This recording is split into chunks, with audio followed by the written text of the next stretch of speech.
While I was checking some information, I think I have a problem.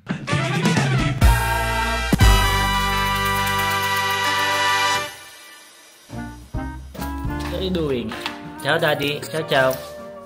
Ciao, ciao. Ciao, ciao. Bye, bye, lah, mama. Mami, oh, mami. Take. Bye. Lah, lah, lah, lah.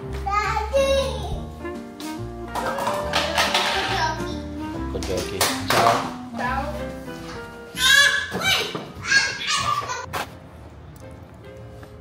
Yan, fam.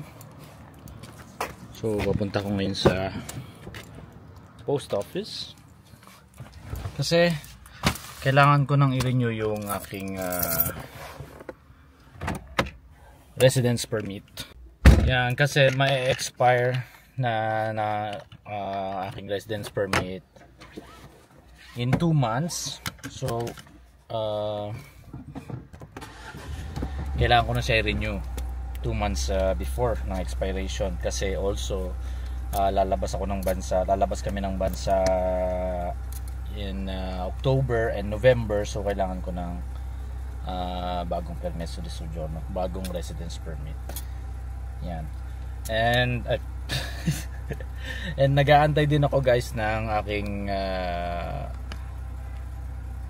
aking tawag dito, citizenship. Wala pa naman, so kailangan ko nang i-renew ko muna itong aking residence permit para, of course, legal tayo. Valid yung residence permit ko for 5 years. Kung ngayon magre-reapply lang ako, siguro bibigyan na nila ako ng yung unlimited residence, yung permanent residence na. Pero in a while magkakaroon na rin ako ng citizenship dito, kaya yun.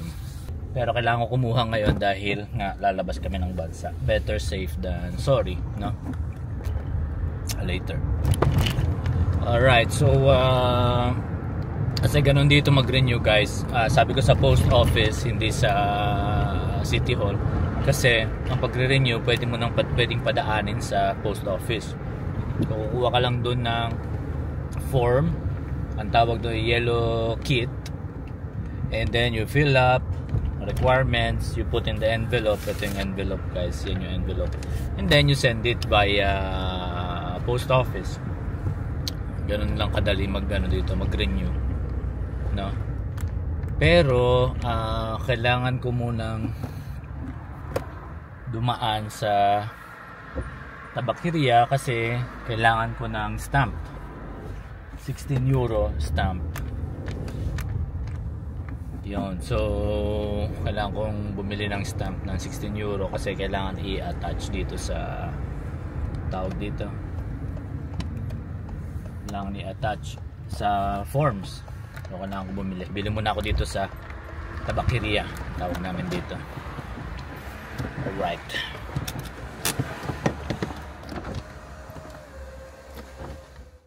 kabili na ako. Ito na yung ating 16 euro marca di bollo. So kailangan to sa required to sa pag-a-apply.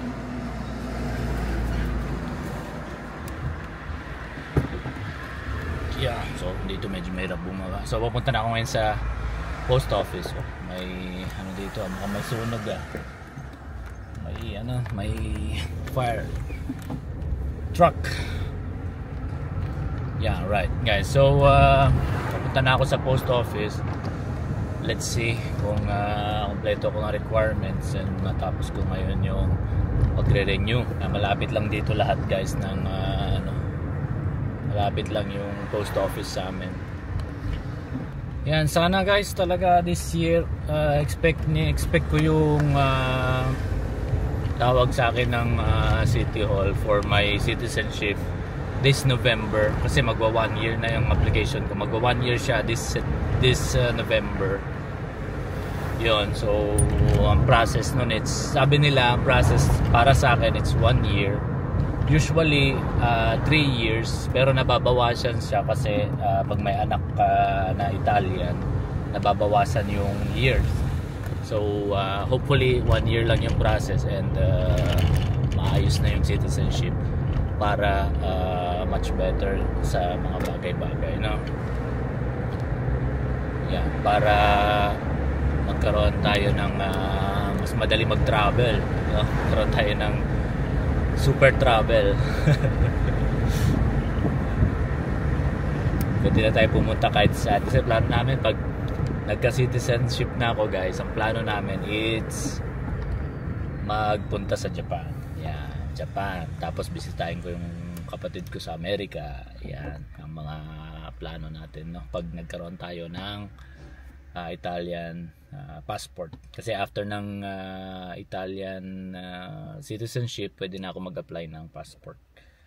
Bawal ako mag-video sa loob ng post office. Alright, so ito na yung post office pagtapos nitong tawag dito, pagtapos ng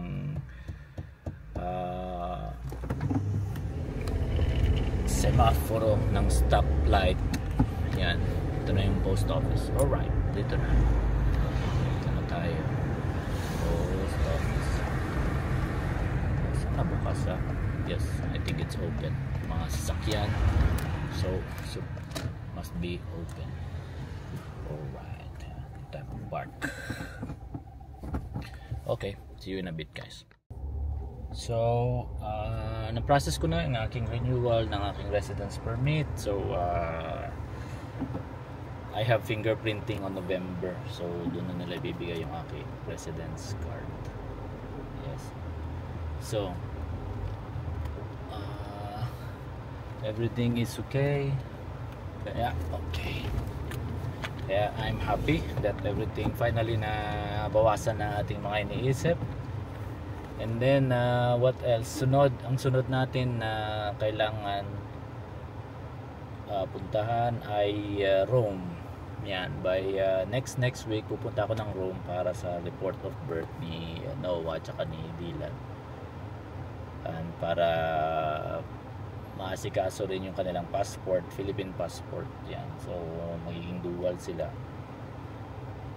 dalawa, kaya pag pumasok ng Philippines mas madali na anytime. Yeah, matagal ko nang gustong i-process yon. Nag-process kami nung kay Dylan 3 years ago. Pero hindi namin siya na complete kasi may kulang akong kulang ng documents, which is yung negative PSA birth certificate from the Philippines. Yun yung kulang namin. So ngayon meron na ako nun, pinagawa ko sa mama ko, pinadala sa akin, and may expire na siya on November, kaya kailangan ko na siyang dalhin sa 1 year ang validity nun. So kailangan ko na siyang dalhin sa embassy para ma-process na yung kanilang report of birth. Yan, so bawi na ako, guys. Medyo maraming this year, medyo maraming documents na nakakahilo, no? Tapos mga tax payment, tax return, etc. Yun. And finally natatapos na rin unti-unti. At makapagbakasyon tayo sa October and November. Alright. Yan, fam. So, andito na ako sa bahay, guys. While I was checking some information, I think I have a problem. Now, may mga conflict of things kasi by November pupunta kami, by October next month pupunta kami sa Kenya. So until then valid pa yung aking residence permit until October 31. The problem is on November pupunta kami ng Paris, France. Mag-stay kami for 3 days, which is I cannot enter Schengen area kung expired yung aking residence permit. But I'm not sure kasi I have my biometrics. Kukunan nila ako ng biometrics on 12 of November. Ang flight namin it's 14 November. So I don't know kung bibigyan nila ako ng receipt na pwede na ako mag-travel or what, or kailangan antay ko talaga yung physical card kasi after ng biometrics I think kailangan mo pa mag-antay para makuha mo talaga yung physical residence permit mo, like 1 month or 2 months ang antayan. Pero naalala ko last time binigyan nila ako ng receipt but I'm not sure. So the problem is I cannot enter Schengen area on November. I cannot enter France. So I'm trying to find a solution, research anything, lahat ng information na nasa akin.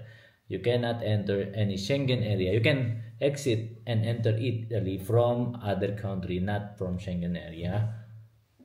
At I think that will be the problem. So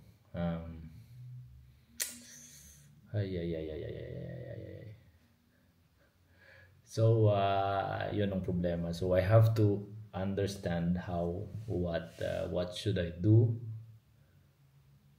What should I do? So ngayon nagtitingin ako kung pwede ako mag-apply ng visa for entering France, but the problem will be coming back sa Italy. Yun ang magiging problema. So I need to understand what to do. Yun. So mag-research muna ako and let's see. Okay, wait 1 second. Okay guys, so it's confusing kasi merong mga website na nagsasabi na pwede mag-travel, like you can likely travel to France from Italy as long as you carry your expired Italian residence permit, the post-Italian receipt proving your renewal application, and your valid passport while traveling within the Schengen area, which includes France. It's generally permitted under these conditions. Yun. But others say that I cannot go to Schengen area, so it's a bit confusing. So my solutions to that is maybe I will apply for visa in France, and I will try to have the visa for France like this. If they say I cannot enter France because I don't have Italian residence permit with me, better safe than nothing. So I'm in the process now ng fill up ako ng France visa, no? So let's see. Yan, katapos lang namin mag-dinner. So I solved the problem. Not solve. I don't know if it's possible.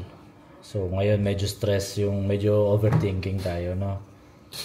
I already filled up the application for visa sa France, pero hindi pa ako makapag-book ng appointment para sa submission ng papers kasi walang available slots, so I need to wait.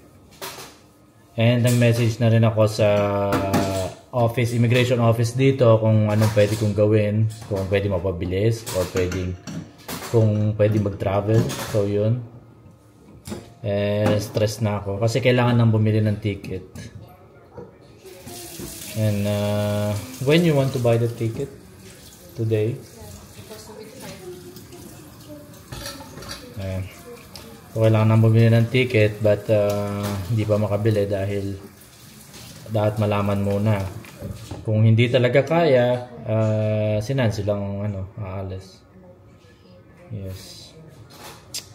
Okay. Itong ginagawa ko, yung tasa ni Nancy. Kung napanood yung vlog before, when did we do this? There's a date. 14 to this year. This year, no? Ginawa namin to Valentine's Day this year. Pininturahan ni Nancy. Kung napanood yung vlog before. Yung sa akin yung black. Nabasag kaninang umaga. So, basag talaga yan. Dinikit-dikit ko na siya ng glue. And nalagyan ko ng tape para mahigpit yung pagkadikit niya. And ito, dinidikit ko pa siya. Alright, I don't know guys. I will update you. For now, ganun lang munang natin, ang sitwasyon. Hindi pa siya solution talaga, but I'm really sad na nag-conflict, no? Yung aking hindi ko naisip before na pwede conflict. Yan, kala ko pag process ng renewal, yung receipt from the post office pwede nang gamitin for for travel. Kasi sa mga website, meron nagsasabi na pwede, meron din nagsasabi na hindi pwede. So I really don't understand, kaya nag-message ako sa immigration office dito sa Italy. Just to have clear, not to be clear kung paano ang pwedeng gawin. Yun. Anyway guys, tapos na kami kumain and I will update you about regarding this matter. Yan, promise. Yan, kasi for sure you will know kasi sa vlog, no? Ito ay ayaw dumikit. I don't know why. Okay. Alright guys, that's it for the vlog. At least na renew na yung aking tawag dito, aking residence permit. And yun na lang ang problema talaga, yung papunta namin ng France. Yun nga yung papunta sa France, ang iisip-isipin ko. Okay.